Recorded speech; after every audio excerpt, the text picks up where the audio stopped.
All right, it looks like we're live here. I think I had a stream going before, but it might have been set to private. I'm not sure what happened. I've been talking for 15 minutes, but nobody joined. So I started to get a little bit worried here as far as what's going on. So this one looks like it's working now. Let me just pull it up on my phone. It does. It looks like it's working. And yeah, it looks like this is good now. So let's test this out.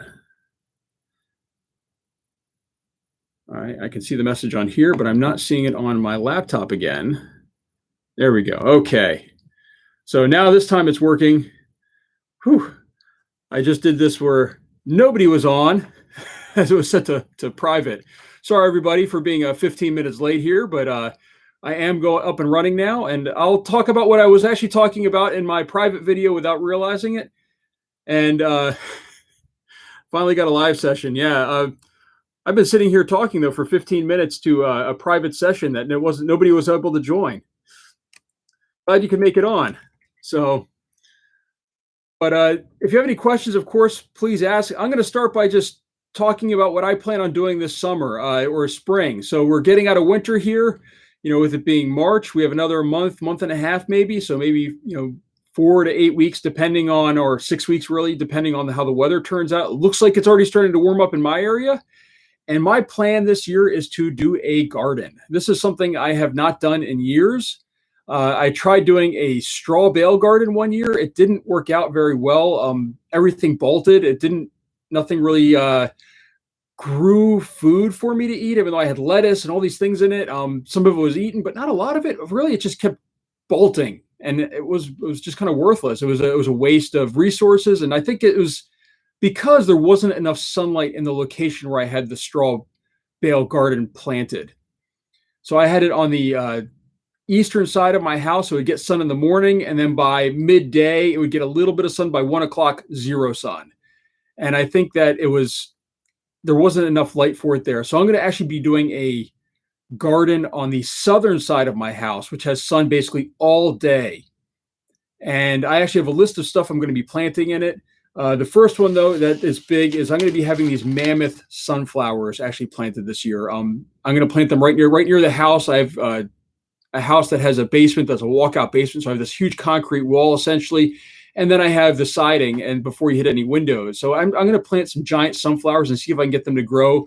I think it'd be neat to have some, 8 to 12 foot tall sunflowers on the side of my house. I'm sure a lot of people will probably come over and take pictures of it, which I've actually had with some of the trees that I've had in my yard. I've had people come and take photo ops near them, which I think is kind of neat to see, where somebody, even though I know a lot of people don't like people in their yards. For me, it was sort of funny to watch them come and use the trees as a backdrop for whatever Instagram photos they were taking at the time. But it was nice because I know that my trees were very well maintained and growing really well at the time. So another big thing that I'm going to be trying, as I've always mentioned, I've had issues with deer. And I'm going to be trying out some lavender to keep the deer away. Apparently they don't like lavender. So this is going to be planted towards the outside of the garden area. And, I'm going to be trying to do that as well. These will be planted, I think, in the straw bales that I'm going to use to make this U-shape garden that I'm going to have. That's going to be a raised bed garden. So will I be doing any videos on the garden progress? I do plan to record the progress on it. Success or failure, you guys will see it all. I've done this before. I've shown you dead worm bins that I've had, from lack of watching them. They got lost in the shuffle. But I will show the progress on this. This is going to be a fairly complex project, I think, for what I'm used to doing for my composting channel here. It'll be an all summer thing, and I probably will have a lot of failure with this. I'm not a great gardener, really, by any means. And the soil that's there currently is 95% clay. So adding the nutrient, I'm probably going to be buying some topsoil or maybe some even just compost and maybe wood chips to try to mix in to try to get this to grow. But the soil that's there is just absolutely horrible. And that's part of the reason I'm actually growing these sunflowers. That's part of the plan, is these apparently grow this really deep root structure. And in the process of doing so, they actually help aerate your soil. And then what you want to do is when you have the stalk coming up right at the ground level. So if this is your ground, the stalk's coming up, you want to clip it right here and leave the root system in the ground. And that way breaks down in the soil. It's supposed to help all the microorganisms in the soil, which I really need. I feel that my soil, or I really feel it's just clay. It's not soil. It's not a living biome. It's just dead. And that's the problem with it. I did have pumpkin plants growing over it this year, which I actually mulched into the ground, but it's digging in this soil is just, it's clay and then you hit rock. It's horrible soil really when you look at it. So I'm hoping that this will turn it around with the sunflowers and the lavender. And then I've got some stuff that my son really wanted. He wants me to really grow some broccoli. So we're going to try some broccoli, which I've never grown or even looked at growing. So I've been trying to watch videos on growing it. Yeah, I agree. I've shown a couple videos before about where I add my compost. Typically, I've actually done buckets where I will soak it in water with an air stone and then dump that around my trees. I've really been trying to grow these trees that I have in my yard. I've had very little success in growing them. It's been one of those things where the deer have ripped them in half a couple times. I've had they were 4-foot tall saplings that I had that were Leyland cypresses. And the deer came and they ripped them in half, and then I'd have to replant them again, and then they rip off the sides of them, and then I would be spraying them with stuff to try to keep the deer away. Kind of worked, kind of didn't. But I do actually put a lot of castings around there where I'll just soak the castings in a bucket and then dump it around those areas to try to get the nutrient material towards those trees. They've actually grown pretty well, some of them better than others. The oldest one I planted, which is I think 4 years old now, is about 10 feet tall or 12 feet tall from 4 feet. But I think the ground is just so it's rock hard unless it's, you saturate it with water, which I do a lot now. I've actually been trying to water better than I used to. I used to not water at all, except for, maybe every couple of days. Now I try to water, with a hose over a long period of time with a sprinkler system that I have that's actually on a timer. So it waters daily, which I think worked a lot better for having them grow. But no, I do agree. I need to show a little bit more about how I'm using these castings to try to bring back my soil, or make the clay that I have into soil, so we can grow things better. Because it really is just what I have here is horrible. It just is. It doesn't work at all for anything that I'm trying to grow in it. So this will be this project of this spring and summer, and it's going to be a fairly large garden, probably 12 feet I think across, and maybe about 8 feet to 12 feet out from the house, depending on the straw bales and how much they cost and how large they are. And then I will need to rope it off probably to keep the deer out. So I'm debating on whether I should use chicken mesh or something like that that's tall, or if I should I've heard people using fishing line, which is what I was thinking of doing originally, is adding fishing line up on posts, and you run it between, and they hit the fishing line. They can't see it, but they hit it and they get kind of scared and spooked by it. We'll see that the deer here are not afraid at all. Typically, they come up on my front. I have this tiny front porch, and they will come up and eat plants off of my front porch. So I don't know what to do about that. It might be a problem. I know a lot of people have issues growing plants around here, especially anything that's edible. But we're going to try. And then some of the other things that I have here, I do have cucumbers I'm going to plant, and something that I use a lot of, which is romaine lettuce. We eat a lot of romaine over the years. I've tried growing it outdoors multiple times. It always seems to just bolt. I never get really the leafy material that I really want to eat. Composting charcoal trees with a PVC. I have thought about doing that before. Digging in the ground here, though, is really hard. Especially by the trees that I have. There's just a lot of rocks, and I dug out, the root balls were about 1.5 feet, and I probably dug out 3 feet of ground, and it was really hard to get that deep. I have thought about that. I've actually thought about even just digging and burying a bucket, which I did up near my house where the ground was easier to dig in because it's already been pre-dug once. I did that for Bokashi composting for my dog's waste. It worked pretty well. The problem was it was just very inconvenient. It's very hard to add waste like that consistently to a bucket, especially when it's raining outside and the bucket lid would fill with water. And even though it was sealed, it just didn't work out as well as I'd hoped. But I have been thinking of doing something like that in the past. It's just the digging in this soil just takes so much effort. And these trees, I'm worried about the root systems. I don't really want to hit the roots really hard. So typically I will dig like small holes and add like let's say a 6-inch hole that's about 6 inches deep. I'll dig out the soil from it. I will actually add compost to the holes and do that as well. But if I could, I might be able to do that with this garden that I'm doing. Maybe I could do something in the center where I could add some food scraps in the center and sort of seal it off. And that way it can be an area for the roots to grow into. And then once this is over, this is going to be a temporary garden. And this is sort of I'm skirting the HOA rules about, a real garden. It's not going to be permanent. It's going to be temporary. It's on the side of my house, even though it's visible. And then I can be, if they call and complain about it, like, look, it's only going to be there for this long time. It's a temporary structure. And then I'm going to rake it out into the soil and grow grass there again. Unless it works really well, then maybe next year I bring it back and try this again. We'll see. But, I do really want to, I've been wanting to have a garden for years. It's never worked out the way I wanted. I don't have the time for it necessarily. This last year would have been perfect with COVID and the pandemic. And I'm very lucky I have an IT job that I was able to work from home. But this year, I don't know if that's going to be the case where I'll be working from home, but I think I will be, at least for the foreseeable future at this point. I could see definitely going until November, working from home. So I think that I have a good chance of just being able to work on this garden and, daily go out and check on it and make sure that, it's watered properly and things are working, and I can, keep tabs on the progress. We'll see. I might even try to do maybe some sort of time lapse as far as the growth. I think I have a calendar that'll work, or a camera that'll work with a calendar system where it can take daily photos. But I don't know how having it outside for long periods of time. I had to sort of hide it or something so it's not stolen in my area. Put a camera outside, somebody could easily steal it as well. But we'll see. We'll see what I can do with it. Maybe it's something where I can run out every day and sort of take a picture from the same spot or something like that too.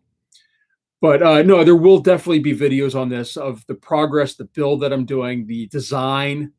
I don't plan on just hiding it from everyone if it's a failure. I mean, I don't believe in doing that. I want people to learn from my failures, or maybe it's something that you guys know about gardening that I don't. I'm not an expert gardener, as I said. And, I've like these sunflowers. I've done a lot of research online on how to grow them and everything. But, maybe somebody's like, oh, well, here's a trick that nobody told you about this.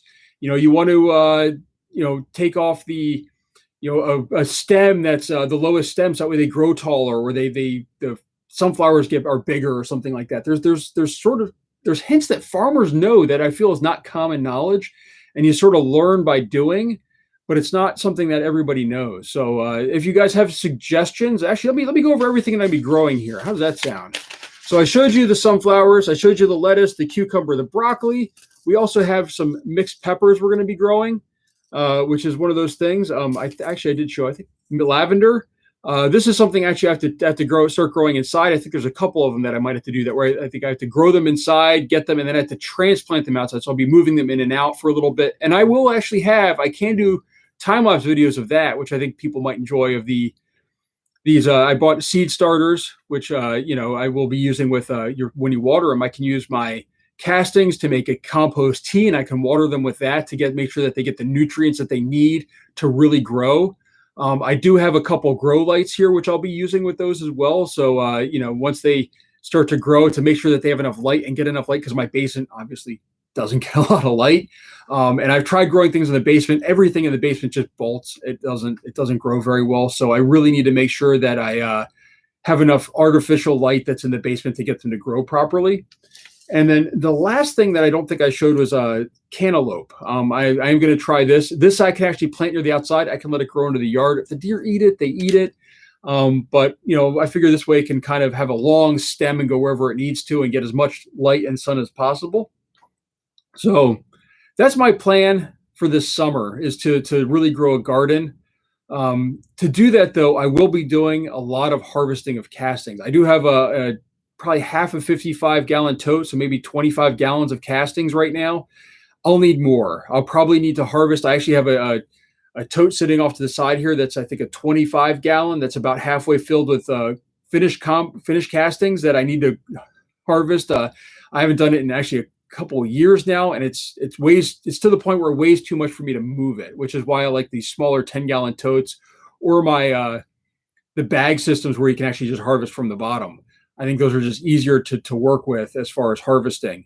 but I do need to harvest a lot of castings to get ready for this. And it's going to be quite a project, but I think it's going to be a lot of fun. I'm going to have probably some straw bales. Maybe either I'll have to rent a truck to go get them, or I don't know about loading them into my car if I'm going to fit them all. But I'll be showing a video of this, I think, the plan that I have in place. And I'll have to go over the dimensions and everything. I'll share all of that with you once I have it measured out and figured out. I'm still trying to get dimension of straw bales to figure out how many I'll need, and to make sure I can size it properly. I mean, I kind of know what I want to do, but I want to make sure it's sized in the right way, and then stakes to hold all the straw bales in place, to make sure that the dirt doesn't just push it over. So it'll be a fun project. So now that I see some people are on here, I see 5 people are on.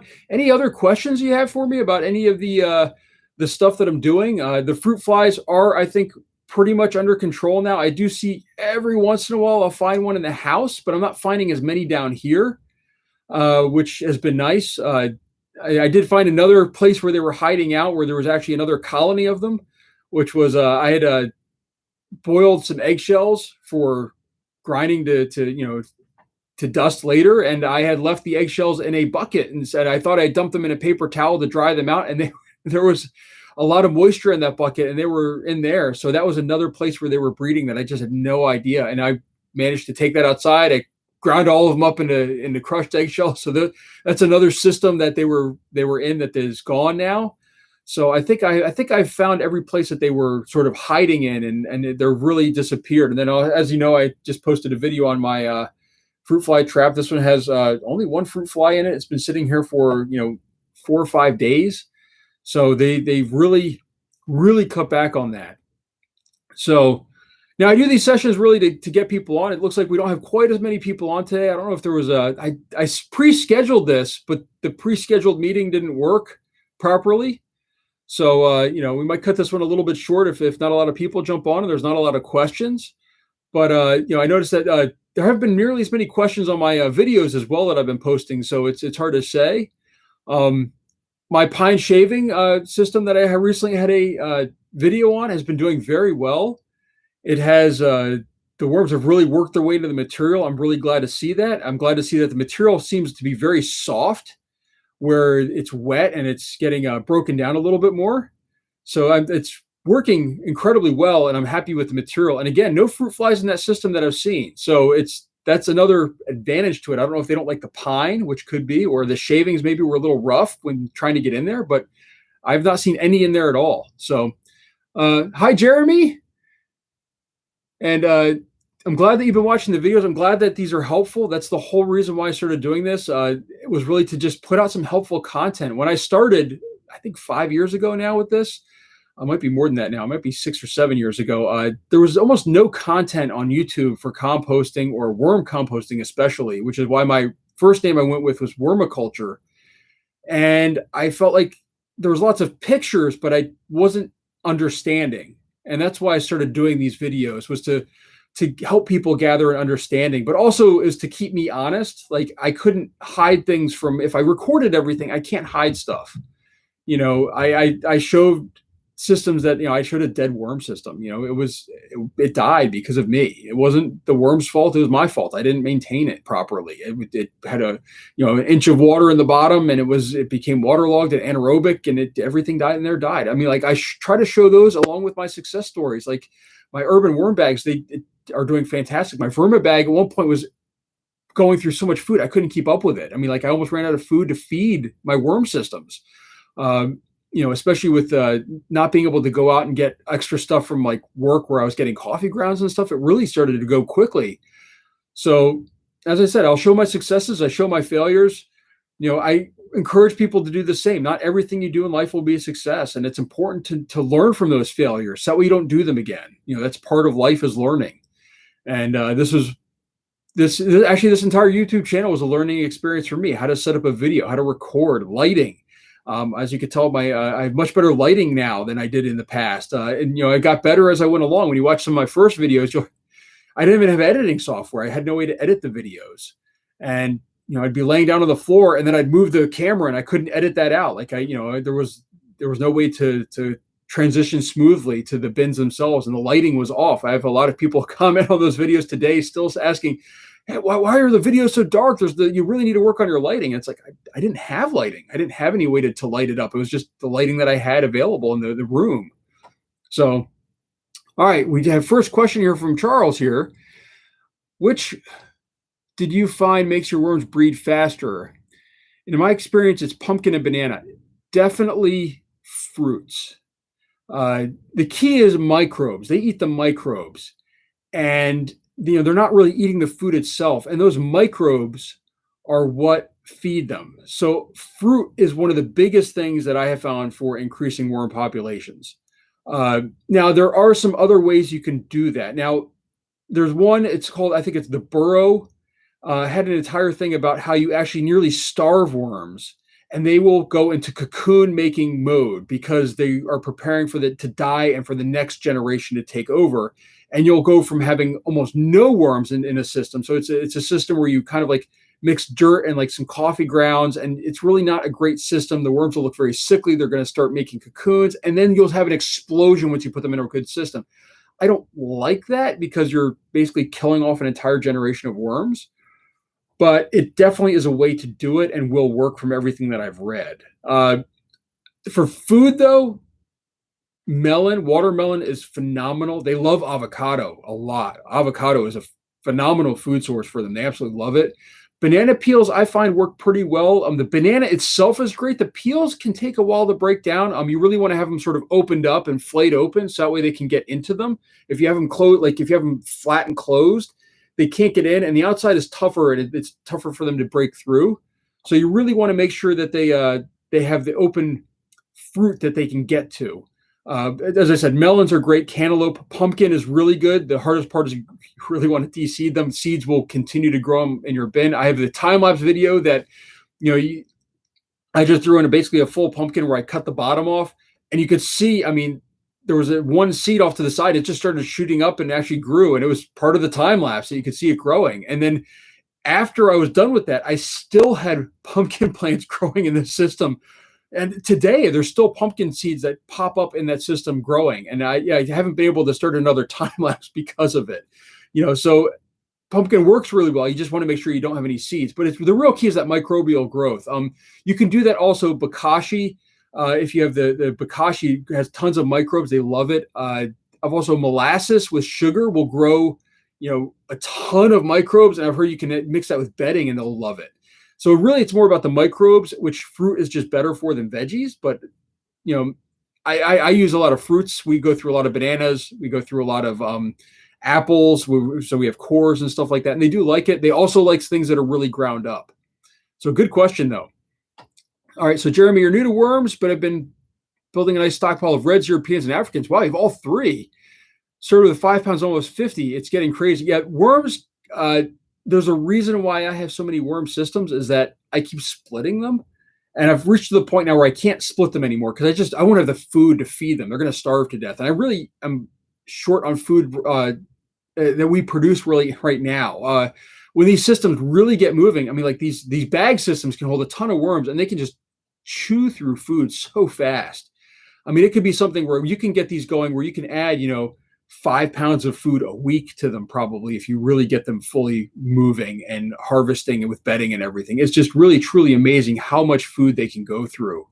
I have not tried Africans. I've heard that they actually really like the cardboard more so than the food, and they will really move through bedding material fast, which is kind of interesting. So I do have a lot of cardboard as well. And I'm getting that now faster than I've ever gotten it as we order pizza from the local pizza place and it comes in a cardboard box and we're ordering stuff in all the time. So we have all these cardboard boxes. A lot of them actually I'm sending it off to recycle now, but there's a lot of the ones that are really nice and good for composting I'm keeping. But I have a lot of cardboard that I've been slowly going through, but it's building faster than I've been going through it because of all the deliveries. So, but that's really, I'm curious now if you put in the comments here, what's your favorite worm out of all this? You have Reds, Europeans, and Africans. I have found that my Reds multiply faster. My Europeans, though, are really big, and I think they're easier to sort out. But the Africans I've not tried. So So Juno, you've been blending up whole bananas and cabbage, avocado, and pouring it into a trench on the side. That is actually the best way to do it. Blending up stuff works incredibly well. And I did a video where one of it was blended, really chopped up and blended up in a food processor, and the other one was just whole. And it was able to process basically twice as much food with the same amount of worms. And like everything was measured. I mean, like it wasn't like, oh, well, one of them had more of this or more of that, or less worms on one side. No, it was all measured, and it went through it a lot faster.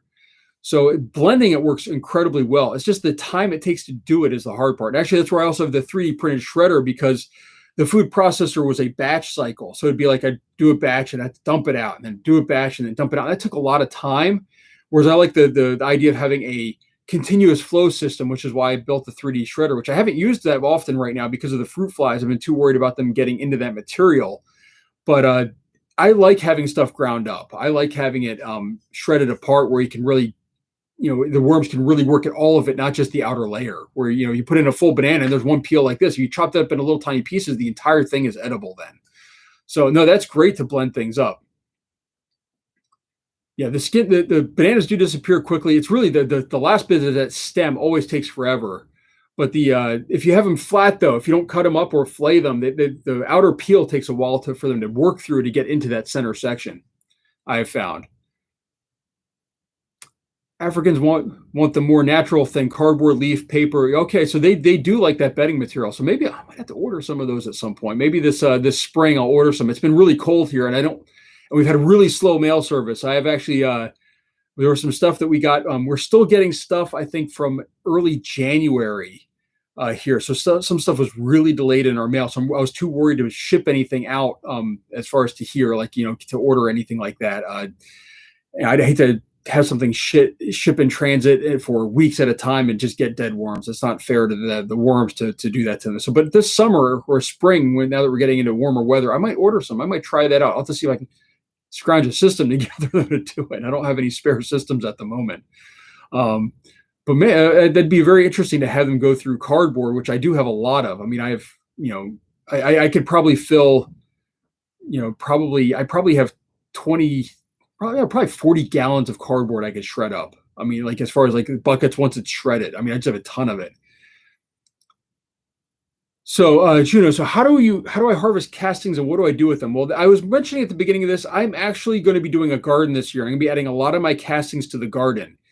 I do typically add them to my yard because my soil is 100% clay or nearly 100% clay. So there's it's not really soil, it's clay. And I've been trying to build it back into soil, but it's been a very slow process. It's better than it was when I first moved in, where I couldn't even get a shot. If it was dry out, I couldn't dig more than an inch down into the soil. And it's better now. Now that I've done, I do leaf or grass cycling. So everything that I mow is mulched right back into the soil. And I have added a lot of compost from here, but it definitely is not as good as it should be. So I'm actually doing a garden this year. I'm going to be using a lot of castings in the garden. As far as harvesting them, that depends. I actually have the harvesting machine that I built that I use typically. But and that's really just more of a sorting machine. But a lot of times I will end up doing the light method because it's just easier, especially after I'll run it through machine, get the majority of it sorted out, and then I'll do the light method. Or I might even do the light method on what's sorted because a lot of the little worms still get through, and I want to remove those. I don't want to send those off into the yard. I want to keep those worms going in another system. So I do try to use I do multiple sorting methods really, and it depends on the system. The 10-gallon totes, they go through the sorter like immediately. That's the only way I sort them. I basically just take them and just take a shovelful and just dump them through the sorter. And then I'll maybe do the light method to see if there's anything left over in the castings. Anything that comes out the other side just goes right into another system. The bag systems I harvest from the bottom. And typically I'll sort of sort through it a little bit. I will run them through the sorting machine to get any chunks out. Typically there's not a lot of worms. They're pretty good at keeping the worms out as long as you don't have the center collapse down into the tray that you're harvesting. So for those, I don't have to do as much, but I still try to make sure that I'm not getting too many worms in my castings. So there's always going to be worms. You're never going to get to harvest them all, but I want those in my systems working for me, not in my castings where they get in the yard or they're not really doing work. So, but that's what I do. I harvest them with my sorting, and the light method was the standard method I used for years until I built the sorting machine, which was last summer. And then I'm using them primarily to grow trees and stuff, but I will be using them for a garden this year, which I'm going to bring everybody along on. So, uh, so Charles, you've got reds and ANCs freely in your backyard. But like you said, for bedding, my favorite is ANCs, but food scraps is reds. It's really I've heard that about the Africans, that they love bedding. So I will have to try that out and see how that goes. I think I might have to order a pound of them. I really do. I have my Europeans. I only have those in one system. Maybe I can clean out one of my other bags and have that for African night crawlers and try it out and see how it works. My basement is a little bit cool for them. Since it's typically in the mid 60s and maybe into the low 70s, and I think that they like the higher temperatures. This is really, my Europeans do really well, I feel, in my basement. The reds do okay. It's still a little bit chilly for them, but it doesn't hurt to try it out and see how they do. So the Africans are longer and thinner than the Euros. And the Euros are the fastest breeders, but don't do human food as well. I find that the Euros can do human food pretty well, but they don't. I found that they need more space. They have to spread out a little bit more. Like there's not nearly as many in my urban worm bag, but they can go through it. It's just that I'll find a handful of worms, and there'll be 20 or 30 worms, whereas like for the reds, it'll be like 60 or 70. So that's the difference I really find between them so far. Although I only have one system with the Europeans, and it's one of my urban worm bag. I do have an urban worm bag that has my reds in it as well, and both of them do really well. But it's just it's one of those things where I'm used to the reds, but I do like the Europeans. I actually want to try. And I'm hoping this year we'll actually do some fishing this summer, maybe with my boys. And that's part of the reason why I wanted to get the Europeans. I've heard they're phenomenal for fishing. And, to have that source of fishing and that time with my kids would be great. So that is one thing I plan to do this summer. And we went down, we took a vacation, but we didn't bring any worms down to go fishing because it was in the ocean. But we used, I think, shrimp for that. But, that's something that I've been wanting to try with them as well as around here, is to go fishing and take them and, bring some European night crawlers and try fishing with them. So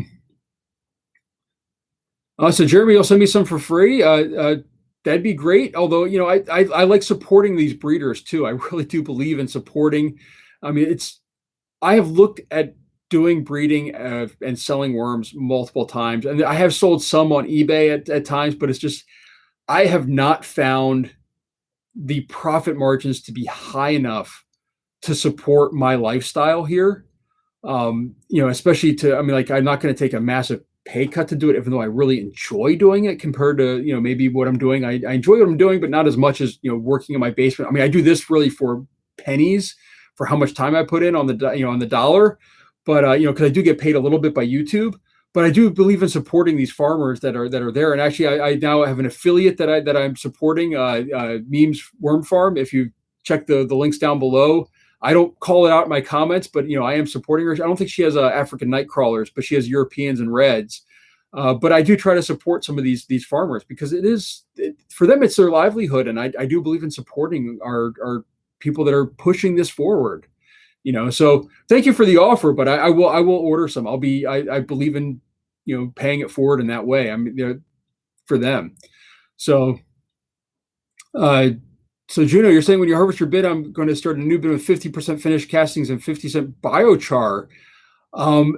I have been looking. I'm actually part of a Facebook group on biochar, and I have been looking into that. And I've read that the cheapest way to get biochar is actually to take some of your castings and you buy all natural charcoal from a store, as cheap a bag as you can find, and you actually take it and you just break it apart in a 5-gallon bucket. Make sure you're wearing a mask because the stuff is not good for you to breathe in, the dust. But you break it apart, you fill it with water, and you add your castings to it with an aerator, and you can make biochar that way. And you can use it that way. And I've heard that's a great way to do it. I keep looking into it, and I don't have I'd love to actually make biochar myself by burning stuff. I happen to be somewhat of a pyromaniac in that case. I do like my fires, which really isn't the best way to get rid of wood, but I do like that. But I have looked into doing this, but and maybe it's something I'll try this year with the gardening.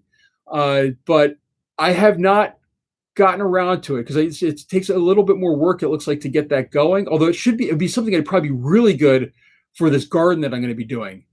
So, it's going to be a raised garden as I'm going to add straw bales, and then I'm going to backfill the area behind it. So, Chris, as I see it, you say looking at no-till gardening. I'm not going to be actually doing any tilling. The soil that I have, I might actually, the most digging I'm going to be doing is probably digging to just plant the plants in them or the seeds. But what I plan on doing is I actually have a sloped hill off of my house, and it's probably a 2-foot slope over 10 feet or something like that. And I'm going to actually put straw bales around the outside in a semicircle that goes to my house. I'm going to backfill that with some soil and castings. And then I'm going to plant behind it. So I'm not actually going to dig really, except maybe towards the top where I have to maybe dig to plant seeds, but I'm not planning on really digging it up. I'm going to just backfill with good, wholesome, maybe a mixture of topsoil and castings, because I don't think I have enough castings to fill it, or maybe compost, wood chips, and castings. I don't plan on digging down and doing that. I only do that for trees where I'm trying to level them out or something. And I usually dig twice as deep then as the root ball and backfill again with castings or a cocoa coir or something like that. But no, I don't plan on digging down. This will be primarily a no-till type gardening. I'm really excited about it. I'm going to have everyone follow along. I'm hoping to have plans drawn up soon. It's been so cold outside, and the ground was really muddy. We had tons of rain, and now it's been cold enough where I can finally go outside and start measuring a little bit and get an idea of really what we're going to be doing out there. So I'll bring everybody along on that, and I'll show you what I'm doing. Success or failure for what I'm growing. As I said, I'm not the best gardener. It's something that I think you develop over time, and typically your gardens get better the more you use them. And as I mentioned earlier in this is really a way that I'm kind of making this a temporary garden. So that way the HOA can't complain about it if they do. I don't think anybody will complain, because I'm hoping to grow some pretty nice things in there. And we have some people that have gardens on the side of their house and nobody's complained or said anything. So, but it will be a little bit bigger than those. I mean, it's going to be a fairly large garden, and I'm hoping to be able to space things out and plant quite a few things in it, which I showed earlier in this video. But like cucumber, lavender, giant sunflowers, and broccoli. And actually, the one thing I didn't mention is I also have a blueberry plant to plant, because my son really wants blueberries, which I have a feeling will be hard, but we'll see how it works out. So, but we'll see. So we'll see how it goes for gardening. As I said, I'm going to bring everybody along though. So let's just see here. So Juno, careful with regular charcoal. The source of the charcoal matters. If you buy a bag of purpose-made biocharcoal, it has way more space for microbes. That is very true. You want to make sure that they have all organic charcoal that you can buy, or you can even, you can make your own. Like I know that my brother-in-law, he buys lump hardwood, and that's what he uses in his cooker that he has. He has one of those like eggs, and you could do something like that to make your own biochar. The key is as you said, the surface area, and that's where you need to really kind of take a hammer or something, or a big block of wood, and you need to crush it down and basically till it's dust. So you don't want to, just take the charcoal that you get. You don't want any like briquettes or anything like that, because those have all been pre-formed. You want something that's really an all natural type material. So, well, let me know what you think in other videos as I'm going through this. I'll have to do some more research on no-till, but I don't really want to. I'm not going to be digging up the ground. It's going to be way too hard for me to do that. First of all, this ground here is it's really difficult to dig in. I mean, digging, when I planted my trees, it took me, I think, a couple hours to dig down 3 feet. And I had a digging bar, a 35-pound digging bar that I was jamming into the soil to try to just loosen it up a little bit. And I'd also water it to kind of get, but the water would just sit there. It doesn't soak in. It's nearly 100% clay. I mean, the soil is just really bad. So, Charles, you're from South Africa. Wow. I think that first person from South Africa that I've seen on here. I've seen some from Turkey and even from Russia and things like that. So I'm glad to see that you're on here, and keep up the good work if you're doing this there. I know that South Africa is one of those places that's up and coming. Africa in general, they're really starting to put a lot of investment there into the growing industry, and of making sure that food scraps and waste is taken care of. And I think that South Africa and Africa in general is really looking at that as a way to bring back their forests and everything too, as they start, a lot of it was clear cut hundreds of years ago, or for need or necessity. And I think they're trying to bring that back. And I think it's great that you're on here to also start this process if you haven't already. Pittsburgh, PA, that's not far from me. I'm in Baltimore here. So yeah, that's not too long of a drive. Actually, I have a lot of coworkers that are from Pittsburgh. We've got lots of Ravens fans here. I know that Ravens in Pittsburgh has quite the Steelers have quite the rivalry there. So, no, Pittsburgh's not far at all. So the idea is to add a little biochar with every feeding, so the ratio of biochar is 1-to-1, and essentially the volume of castings will be much. Yeah, no, that's a great way to do it, is to slowly add things. You don't want to just overwhelm them as well. One thing I will say, I noticed when I've purchased worms in the past, is that a lot of them are raised on different feedstocks, and they don't do very well when they change feedstocks. So, a lot of them are raised on manures or things like that, and then you get them, you put them in a food, and they don't do as well. And I find that the second generation or third generation really, they're used to this feedstock now. They love it, and they do a lot better. So it does take time, I find, when you get new worms, for them to really acclimate to the system that you have them in and what you're planning to feed them. So, I mean, if you're doing the same thing as your breeder was doing, you're golden. I mean, for my reds, actually, they fed them 100% compost. They hot compost everything and then feed it to the red wrigglers, this compost, when it was finished, to make really nutritious castings. And they still do that. But because of that, they did not do well at first. I mean, they really struggled. And it was probably, I'm trying to think, it was probably, I want to say 9 months to a year before they really took off in population and were really going through food, because they also gave me a lot of compost with it. They gave me, I think, 10 pounds of compost with the worm. So it took them a while to work through that. But in the process, they just were not interested in food at all. So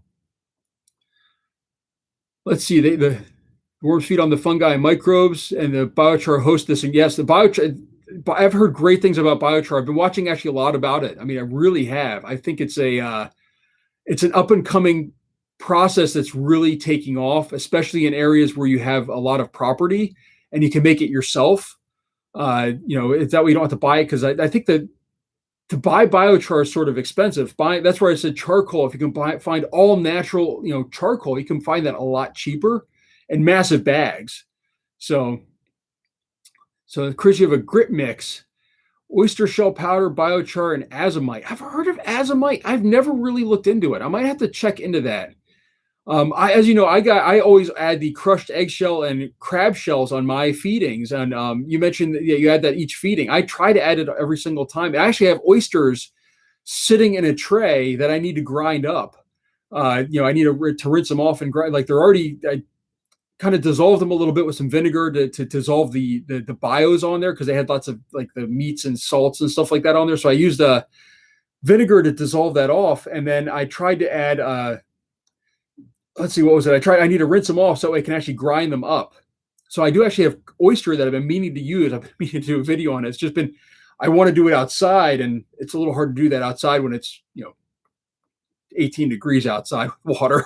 So hopefully this spring I'll get to that. I might actually add that also to the garden area. Add some of this just crushed eggshells and stuff. So you have worms at your office too, and everyone's feeding. That is great. Now I actually was taking coffee grounds home. I couldn't do anything at work about it, but I could. They had the coffee maker there, and people would make coffee and then leave the coffee grounds in it. So I had a container that I would put all the coffee grounds in, and I would bring them home. And that's how I actually for a while, I ran a bin that only had cardboard, eggshells, and coffee in it. And the worms did really well. It heated up, I think. And I wish I had a thermometer at the time to check it, but I think it heated up, and the worms had some issues at first. But once it cooled down, they were going gangbusters in there. It was amazing how many worms I would find. And it was really wet, but they were just chewing through stuff very quickly, and they really exploded. So yeah, but it's great that you could get your office to do that. I'm working from home now, so my office is doing it, I guess I could say, but that's only because it's me and my family. We compost everything we can pretty much, and my kids now are really good about asking before adding stuff to the bins. And they don't add them directly to the bins. We freeze everything. So they add it to a container we have sitting upstairs, and then we put that in the freezer, and then we freeze it, and then I add it to my bins later. So, but that's great. You can get your office to doing that. I've actually suggested composting a couple of times at my office. We have where I work is a fairly large company, so they have thousands of employees. I've recommended that they actually do that. They care about the environment. There's companies nearby, including the one I bought my worms from, that actually do composting for office spaces. And at one of my companies, they actually did. It was they had 5,000 employees, and they had composting, trash, recycling, composting bins in every single section of the office, so you can compost your food. So from San Francisco, California. So I know that California is really big into this. So there's a couple guys out there that I've actually watched about composting and the growing that they can do. And it's really, in Southern California, it's amazing how you can just grow year round, which would be great. I've actually looked at aquaponics a couple of times and maybe do that here to grow some stuff. But the big problem is lighting. I really have to have tons of lighting to do indoor growing here so I could do that year round. So that's one huge advantage to California. So Chris, you're saying your blues are ferocious. They're really active. I've heard that with blues. I think I had blues once, believe it or not. I think the first order I did, the place that I ordered from, I ordered red worms, but the packaging said it was a mix, and they all climbed out of the bin and died immediately. I think it was almost 100% blues. I wasn't prepared for that. They are known to wander a little bit more. I don't know if you have that issue, but do you have you had the issue where they try to leave unless you have a light on? Because I mean, like, this was like 4 weeks in. I had a light on because I had everything prepared. I had the bin ready a week beforehand. I had food that I'd put in there beforehand, so that way it would be. Move this down a little bit. There we go. Food ready to go. I had everything sort of ready, and they were in there. I had the light on, and then I was like, all right, they've been 4 weeks. I should be able to take the light off. Boom, they all went out of the bin and died. I couldn't believe it. I was shocked. And they did this overnight. So I think they were blues. And after that, I've always been a little gung shy about blues. I also know that blues are in some areas considered an invasive species. So they're harder to transport, I think. I think a lot of places in the southern US, they actually do not want you to have blues because of that. So I've tried them once, but I've never really had them since or thought about purchasing them. But I like my Europeans. I like my reds, and I will try. I think I'm going to have to try Africans. So yeah. So I just saw in here. Where is it? So use a ton of cardboard for no-till gardening. Okay, I'm going to have to do a little bit more research into that, because that can be a way to get rid of some of my cardboard that I have. Although I have a lot of it shredded up, but I could have layers. I think no-till, you layer things. So you have like cardboard, and then you have like greens, and then you have cardboard again, I think, for no-till gardening, if I remember right. And the idea is to have kind of like create like a compost pile that's layered. But I could definitely look into that a little bit more, because I'm not going to be digging down. I'm not going to need to, because I'm going to have probably, I want to say maybe a foot of extra ground that I'm going to be filling up. So I'm not going to be digging down really to do that. I'm going to be growing upward instead, which is sort of is going to be easier to do, I think, in the process. So I'm not digging into this clay soil, and then I'm hoping that this nutrient matter will work its way and kind of get mixed in, especially with some of these plants are growing, like giant sunflowers, which grow these 2-foot down root systems to be able to support themselves. I'm hoping that they sort of bring that back, that those nutrients down into that soil. So yeah, I actually have playground sand here. I actually buy that. I bought that for my kids originally, but I also have it for my grill, because it has a tray underneath that you're supposed to use play sand in to keep the heat off from like spreading with inside the grill. So I actually have a big bag of play sand, so I could definitely add that.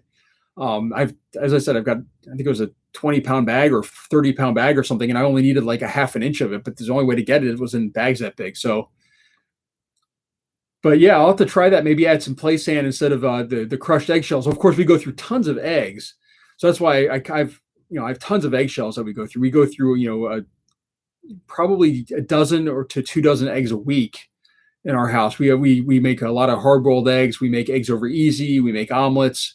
So we make a lot of eggs here. So we really have a lot. And I actually will be adding that to the garden that I make. I think I will be spreading a lot of that that shell in there to get that calcium in the soil and help it also with just, in case there's any biolife in there, they need that. They need that calcium. So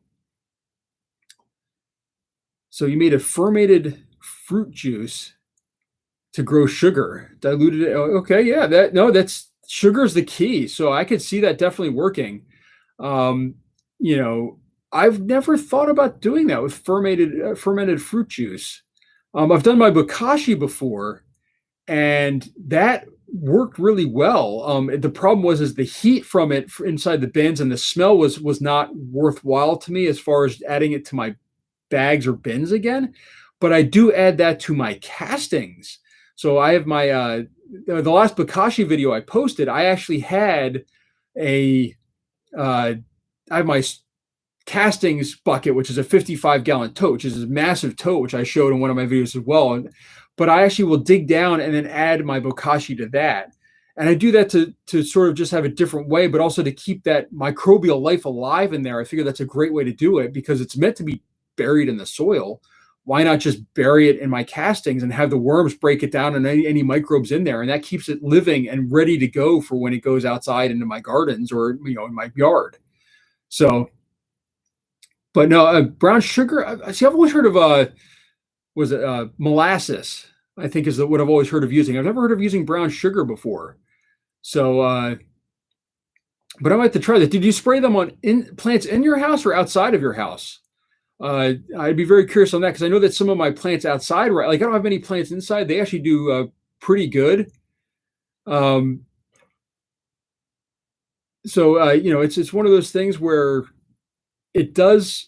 I don't need it inside my house. Actually, there's another thing that I'm going to talk about in the future, and that is composting with aquaponics. I've never tried this, but there was somebody that mentioned about composting, like with shrimp. Could they eat enough? And the answer is, well, could they do composting? The answer is yes, but there's a big but on there, and I mean it's a major one. So I am going to talk about that, I think, in a future video, but it won't be. I don't have a way to show it really. I can only show like a little bit of what you can do with that. But I think that it might be some people might be curious about doing that, where you compost, where your compost directly feeds plants. So,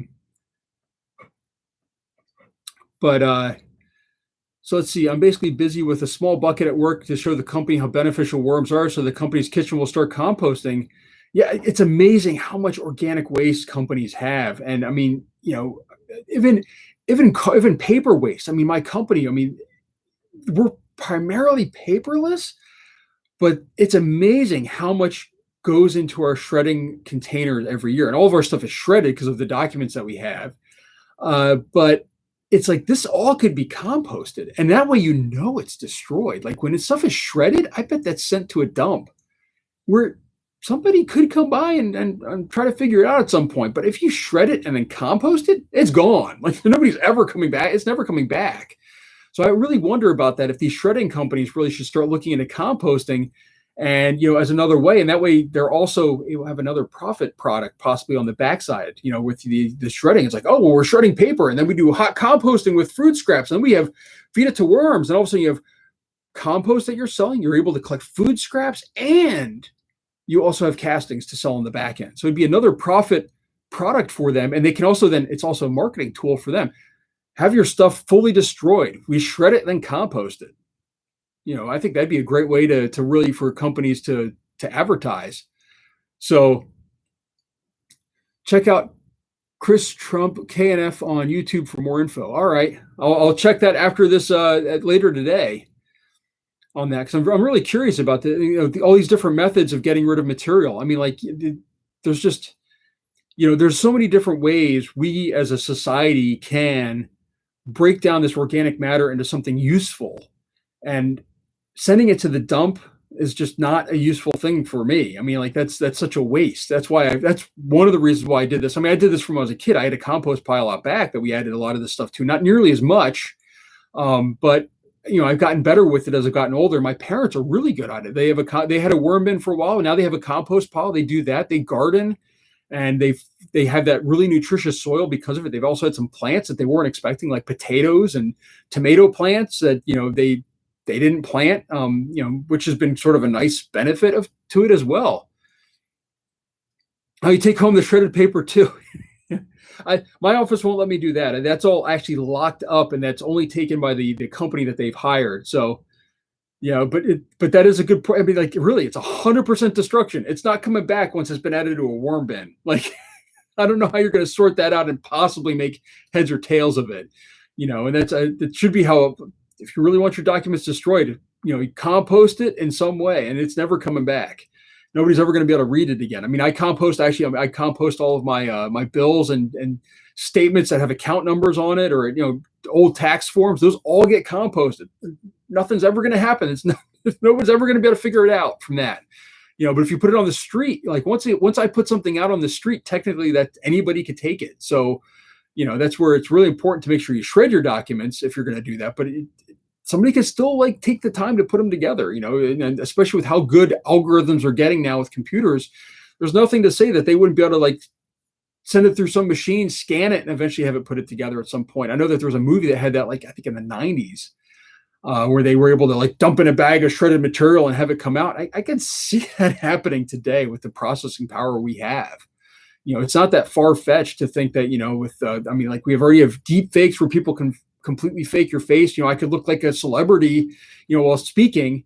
Like there's no reason that they couldn't, figure out the documents and how they work and everything. So, but, so yeah, I think that's great that you're really getting your office into that. I wish mine would get more into it. But we'll have to see. It's a slow process. Right now, nobody's in the office anyhow. We're 90% remote, so not much that's going to happen anyhow right now. But yeah, so I will look into the no-till gardening. So you guys are giving me a bunch of homework to do. I hardly have enough time as it is typically, but I have to work on the no-till gardening and look into that for my garden outside. I still have to measure and get plans ready, and that's where you can see what I'm looking at to do. And I will be actually going over when I plant like this, the lavender here that I have. I mean, this says on the back here, I don't know if you can see it, but it says you need to transplant. So this I have to start in the house and slowly transplant outside. And I should be starting these soon, I think. It says, I think, to put it outside in April. So I probably should be starting these pretty soon since we're already in March here. I'm sort of on that zone that's division between April and May. So it'd probably be later April, but still I need to get going on that and to see how it works, and I do have a growing tray that I actually bought for inside, because of the material that I have, so it's something where I'll have to look into it a little bit more and I'll have to figure it out. But, it is what it is. And I'll learn as I go. If this is a bad year, maybe next year, just try it again. We'll see also if the deer eat it. That's the other question that I have. Got a little bug on here. So we'll have to see how it goes. And as I said, I'll bring everybody along for this process. And, I plan on trying to keep everything as lively as possible while I'm doing this. I'm trying to get better at these live chats as well. I'm not used to it, but it's very different when you get to edit things, or, you can do a second take. But as I try this, I will plan out this garden, and I'm going to try to. I will look into the biochar is the other one. I've been looking into that a little bit, but I have to look into it a little bit more, especially now that we're getting ready to start this garden. It's a little bit more material that I'll need than I think I have ready to go, especially for biomaterial. So you're saying I'm good at it. Well, thank you very much, because this is only, I think, the third one I've done. I've had some issues too. I've been trying to figure out. I'd like to be able to also walk around as people ask questions. I'm using my portable laptop computer here. I've been trying to figure out how to use my GoPro to do this, but it won't let me do it on my branded account. It only lets me do it on my main account, which doesn't make sense to me. But I'd love to actually be able to walk around. If somebody asks a question about a specific system, go and show it. But I don't want to do that with my laptop. That's a little bit too hard to do. So at some point I might figure it out where I can get it working properly. But until then, I'll continue doing this where I just sit in front and talk and just go over what I know and try to answer any questions. We're approaching the hour-long feed. I try to keep these to an hour in case anybody wants to watch them later. But at the end here, I'll just go over, since we have a lot more people on. As I did mention about the garden, I did want to show you here some of the seeds. So I've got my cantaloupe here that I plan on planting this year. I have broccoli. This is the first time I'm ever trying to grow broccoli, by the way. In fact, it took me a while to find broccoli seeds. So we'll be trying this out. My son is the one that requested this. He loves broccoli. This is one of his favorite things to eat. So he is very excited about this. I bought this really for him. So if you have any tips on broccoli, let me know, because I really want to make sure. I have cucumbers, which I've grown multiple times. Typically, I get like one or two. I've not had really great success. I'm hoping it does better this time. And then I have my lettuce, which we'll see. I've actually been successful with growing lettuce. The deer just always eat it. But I pick like a little bit. I'll have some. I'm so excited. Next time I go out, it's all gone. So hopefully we'll be able to keep those deer out this year. And then I've got my peppers that I have. So these are sort of multicolored peppers. We like peppers. We like actually grilling pepper. We really like it grilled. So, and then I've got my lavender, which I showed. And then for the last thing here, I actually have a couple different seed packets for this. I'm not sure which one I'll grow, but I have this is American Giant sunflowers, and then I have Mammoth sunflowers. So I'm going to probably plant a couple different, try both of these and see which one comes out. But these are supposed to be planted in the soil in between April and June. So these are going to be planted more, though. I'm going to be going higher up on so this isn't going to be because it's on a hill, this part's going to get a lot of all extra added soil. This part up here won't. So these are actually going to be going almost in the clay. And I'm going to dig out kind of a hole, maybe a small hole of actually organic material. I'll add to it. I'm going to plant them in there, and then I'm going to let them just disperse into the soil, because they grow these huge root systems, which is supposed to be good for your soil. So that we'll see how it goes for that. But so thank you, Charles, for jumping on. I think you said is it really late at night there, so you're trying to get some sleep. And thank you for joining. Anytime you're on, I can also move these around a little bit. Maybe I'll try doing maybe 2 a month at some point. I try to mix it up, maybe do one in the morning, then one in the afternoon to catch a different group of people. So we'll see how it goes with these. But right now I'm just starting with this once a month until I get a little better at it, maybe develop a little bit better of a system as well. So best soil recipe, 30% potting soil, Fox Farms, 30% perlite or pumice, and 30% compost. Yeah, you don't want 100% compost. That I do know. And I was planning on buying just regular topsoil.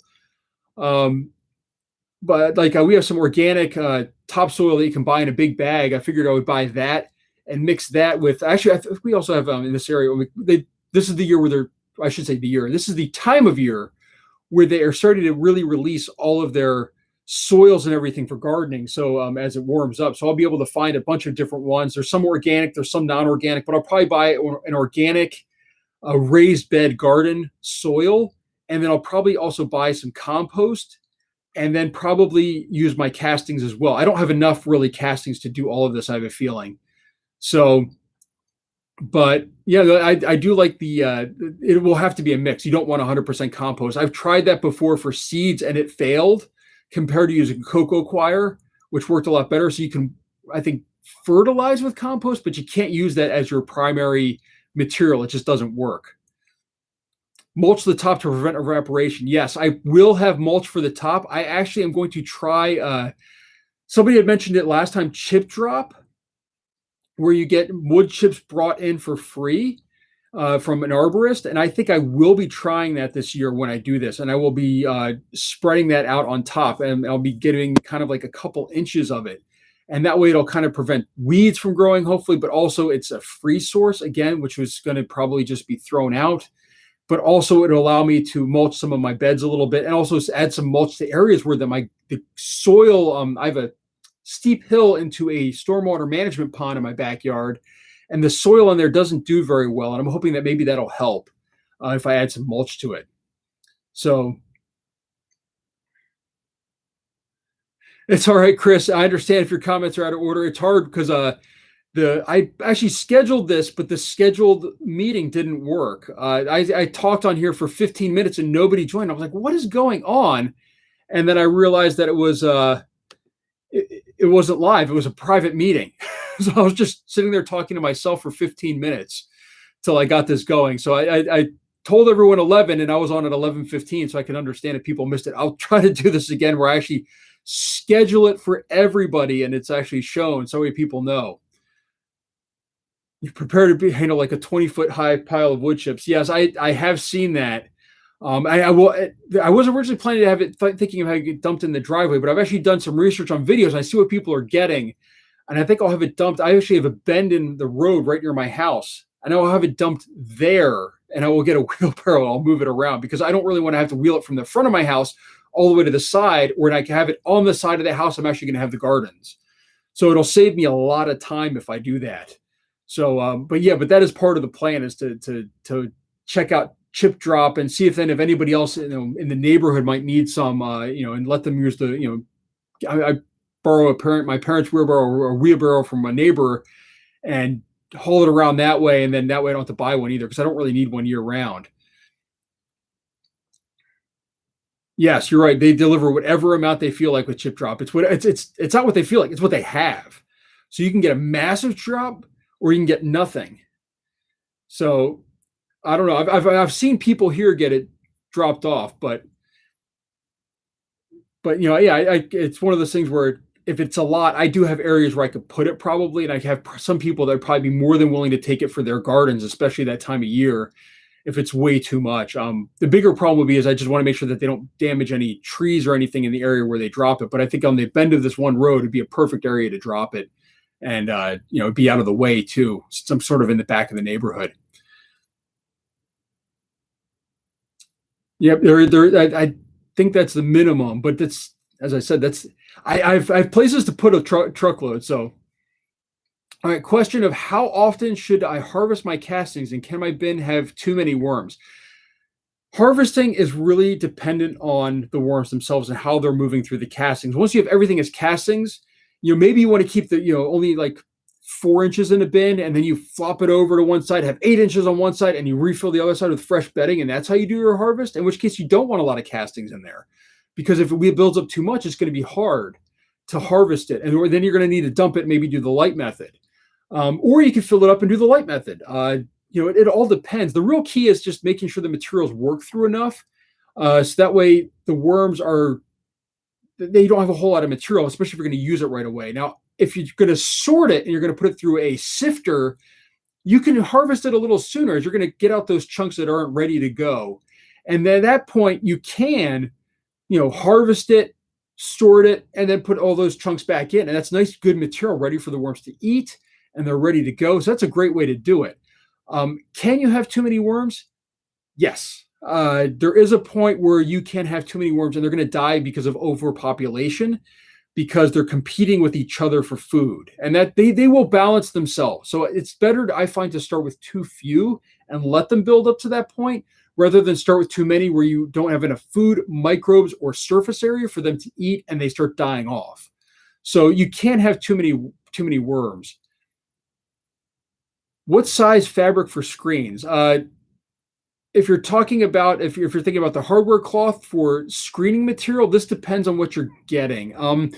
I have found 1/4 inch to be a little bit too big. I like 1/8 inch for sorting. If you're talking about fabric on top of a bin, for like aeration and stuff, you really need a fine mesh to keep bugs out. But if you're sorting and you're using a fabric, I would definitely recommend for sorting that you get like 1/4 inch would be largest. I wouldn't get bigger than that. 1/8 inch is probably, I think, that kind of that sweet spot, but only if it's broken down enough. If you're using cardboard, you really need to make sure it's broken down a lot. Otherwise, you might get it might get stuck in there a little bit. Biggest worry with chip drop is the source of the material. I am a little bit worried about that, but I figure if it's trees, most people don't spray their trees with pesticides here. They spray the ground. There could be some that gets on the leaves, but as I said, they're cutting down a tree and then shredding it. So I'm not quite as worried. And even when you get chips from a mulching place, you have no idea where that mulch really came.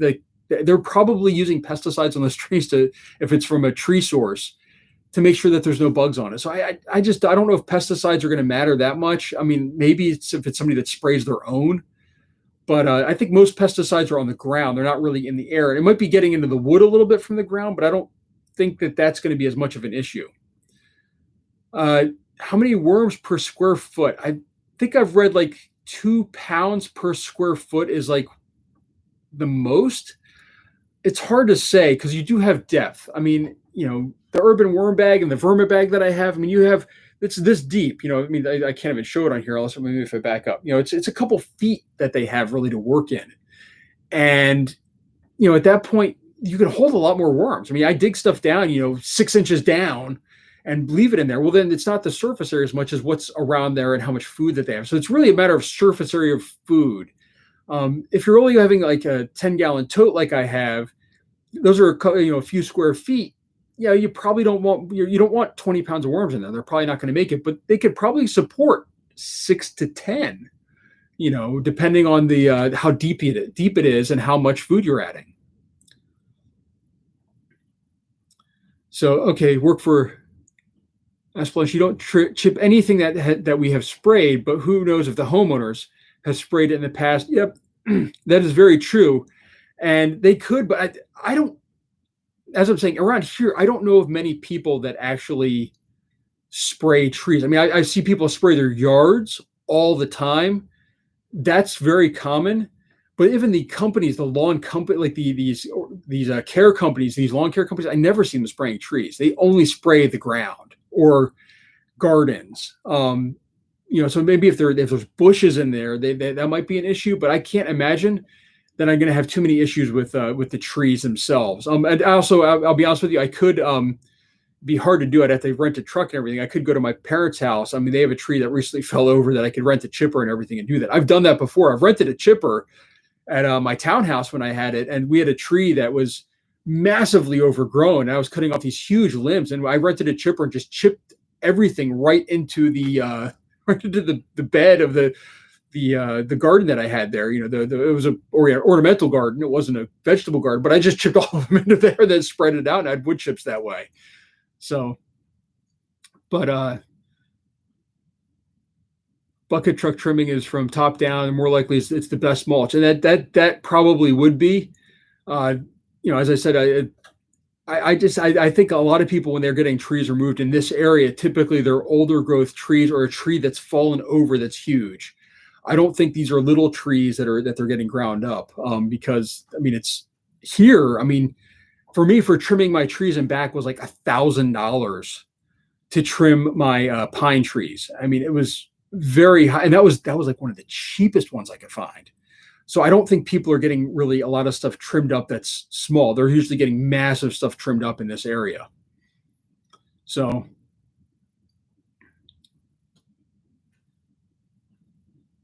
yeah, and, it's just crazy what trees can do, sending signals down. I mean, it really is that they need stuff, but that's where it's really important that you take care of your trees and you add those fertilizers and everything, with or not fertilizers, organic fertilizers that I use, with the castings. I add those to my trees. I actually take buckets, I aerate it, and that's what I dump near my trees a lot to feed them and fertilize them, because you don't know what they need. And I do spread. I mean, I've got my little container of crushed eggshell right here. I spread some of that also on the ground near them to make sure that they get the calcium necessary, for these trees. I've got a lot of evergreen trees in my area because I'm trying to blocking off the view. Like I have a school behind me that I try to block off, and then I've got a road that I'm trying to block off. So I'm trying to block off those areas.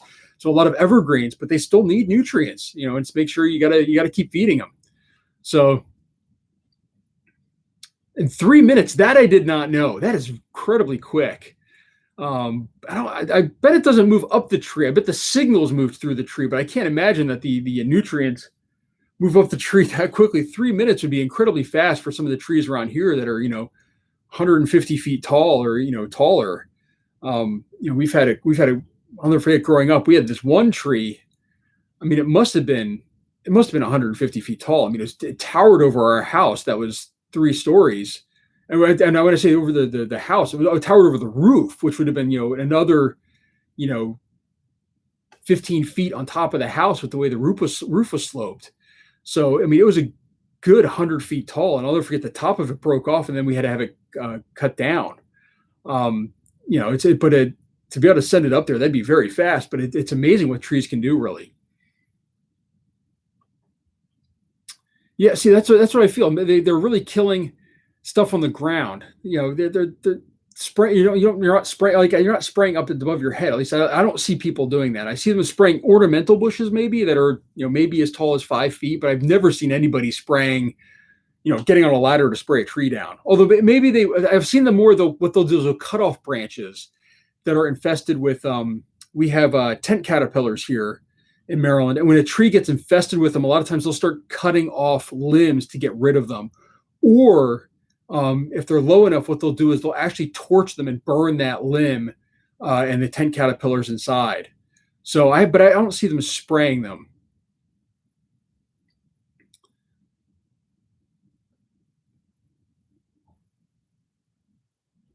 Huge hugelkultur. I'm not sure what that is.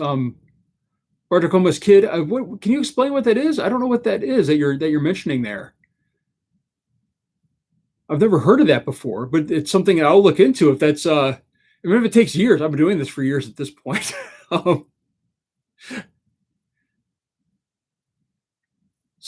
yeah, no, I'm always willing to look into stuff and do more research. I mean, that's how I came up with Bokashi. If I did research on Bokashi, that's why I've been trying to do that. I feel the $120 they were charging for a bucket was a little bit ridiculous, but I created my own, double bucket, didn't work well, tried it again in a different way, didn't work well. And then I found out a single bucket system works. So, I'm always willing to try stuff. And if it takes a couple of years to get working, I'm willing to try it. Most of the chemical sprayers are oil-based and will stick to only the places that are sprayed, maybe 3-foot buffer for runoff. That's good that they stick, because I know that a lot of my neighbors do get stuff sprayed, and I really don't want that in my area. I don't spray anything. I don't put anything down. I know that I have actually a lot of bugs in my yard. I get a lot of aphids, a lot of stuff like that, which that might be the other thing also I might have to worry about a little bit with the garden, or the bugs. But that's something where I'll have to I might have to maybe I'll have to buy some ladybugs, or import some ladybugs, because I know that that's something that you can do in this area as well, is buy ladybugs. And then you have a swarm of ladybugs, which is kind of neat to have anyhow. But I won't be putting down any pesticides or anything. I don't think I grew up in a house with parents that or my dad, I should say, sprayed everything. I mean, like, everything was sprayed. Our gardens were sprayed. I grew up with tons of chemicals and everything. He doesn't do that now, but it's something where I don't think that it's bad to do that, but I choose not to. I like having nature run its course. I also don't want to hurt any of the bugs or bees and stuff like that. I really, I've actually a lot of praying mantis near my house that I've taken pictures of. I mean, I love praying mantis. I mean, there's little babies about this big up to like adults that are almost 6 inches long. I mean, it's just amazing to see them. So I think it's neat to see all that stuff. The only thing I really don't like are yellow jackets and wasps. I will kill those whenever I see them. But spiders I leave outside and everything. Like, I like bugs are perfectly fine. I think they're there for a reason, and they're fine. So, but I do recommend trying Bokashi. I don't recommend adding it to a worm bin, but especially if you have a container of castings, like if you have a large tote like I have found that is a great place to add your Bokashi to. And you can sort it again later to get out any chunks that might be left over, but it works great for keeping the soil, your castings alive, because you don't want it to dry out either. So it works really well for that. I highly recommend it. I'm probably butchering this name, but hugelkultur is burying the large wood, utilizing the trunk and base. Dig down a foot or more, then put the largest wood at the bottom, then successfully smaller pieces. I have heard of that, actually. I didn't know that it was called that. I've seen people do that. I won't be doing that because I can't dig down that deep here. I'd have to dig down, I'd have to bring in a machine to do that. I have to bring in like a backhoe or something. I mean, the ground here is just incredibly hard to dig in.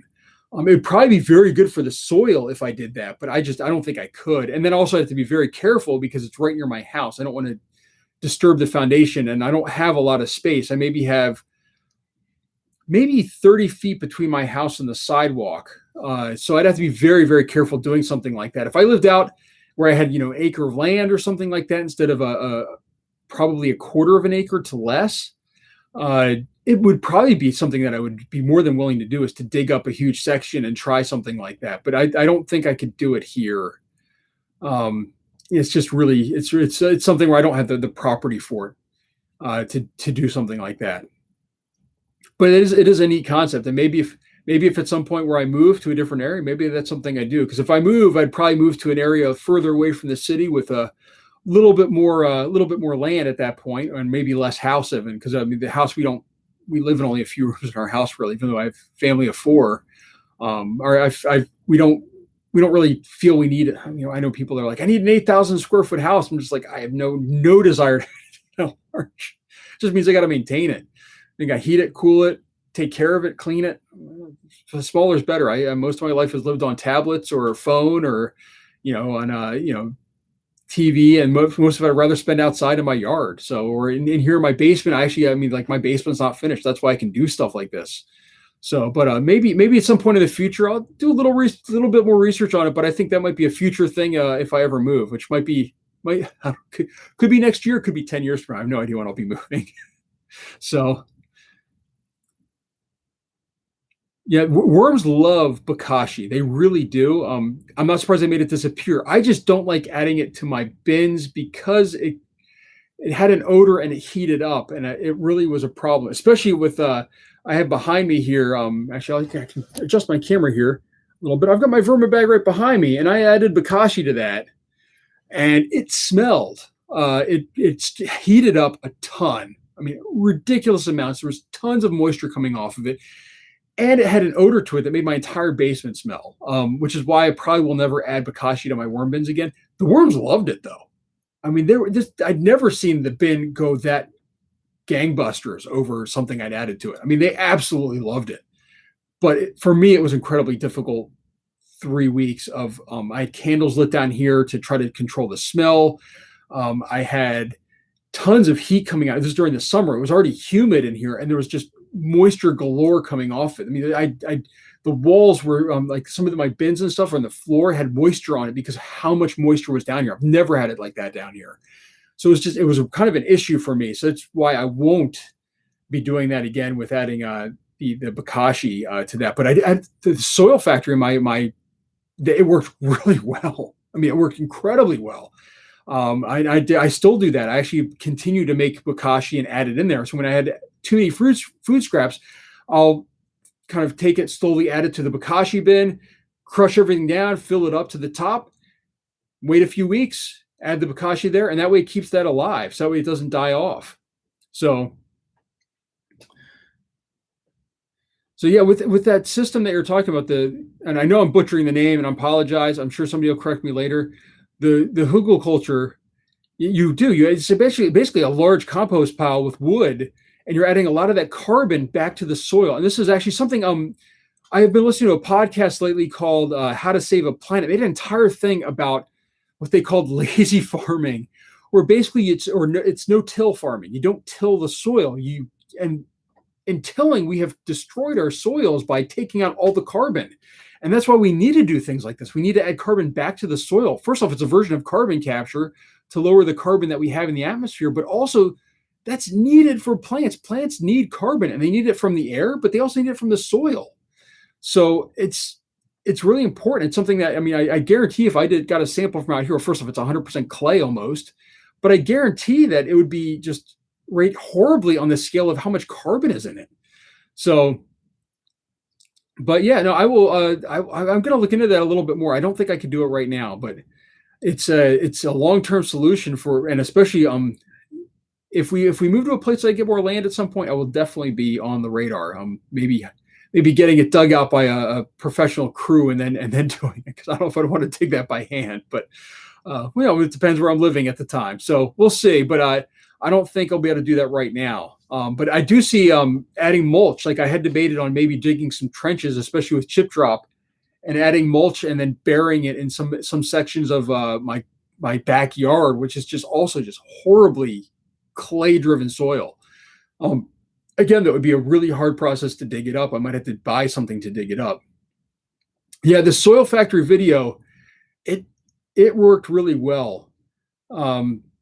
I was quite surprised with it. I mean, there was no odor. It worked phenomenally well. I was really worried about it. I was I had it been right next to the door in case I had to run it outside because it smelled, and there was no issues. I mean, it was all finished castings. I figured if it was really bad, I'd dig up a hole, bury the Bokashi in there, spread the castings over the yard, just restart that tote with more castings later, and it worked incredibly well. And it's to the point I have added one other Bokashi bucket, and I have another one ready to go. And that keeps also those castings, it keeps them fresh. So it's a two birds with one stone. I don't want to add moisture to my storage system, but also then any worms have a food source, and so do the organisms in there. So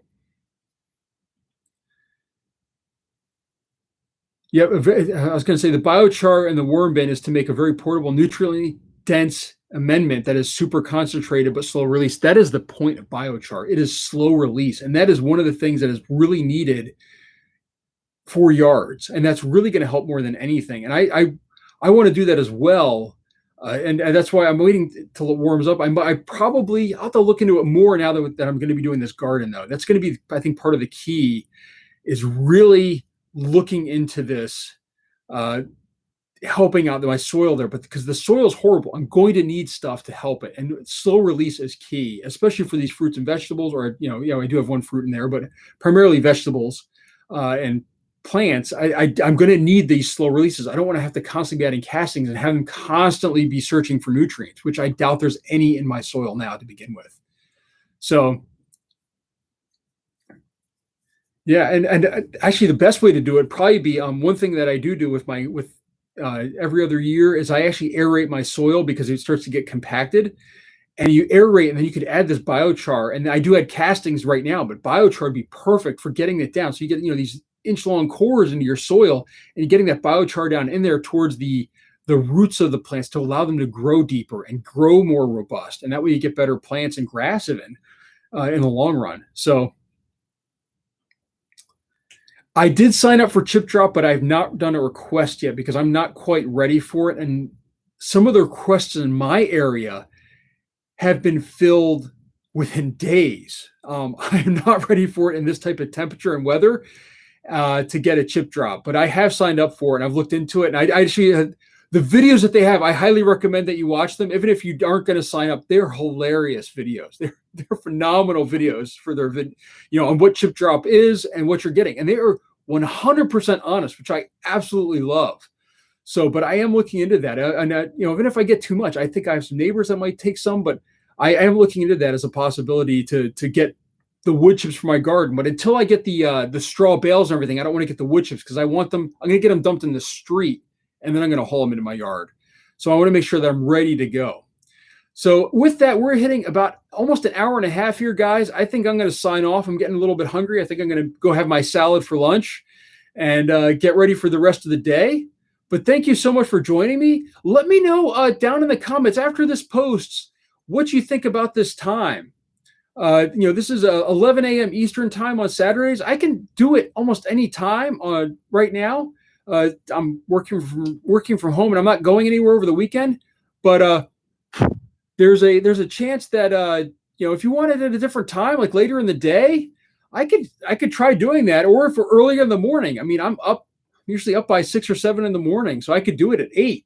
And I want to make sure I'm awake. That's why I say that. I could do it at 8 o'clock with my cup of coffee in the morning. We could have a morning coffee, composting coffee chat. I could call it that, and we could do that instead. So let me know what you think about these times. So, but we'll see. So one more quick. So I used to make fungi slurry, edible mushrooms dropped in a 5-gallon bucket of sweetened water. I actually have a mushroom brick I've been meaning to try to grow mushrooms. I've had it for about a year. I don't know if it's good anymore. I probably should do it. But I've heard that mushroom compost actually is something you can use as a bedding material. I've never tried it. I don't know where you'd buy it even or get it. I'd probably have to contact a mushroom farm or something to find it, but that is something here.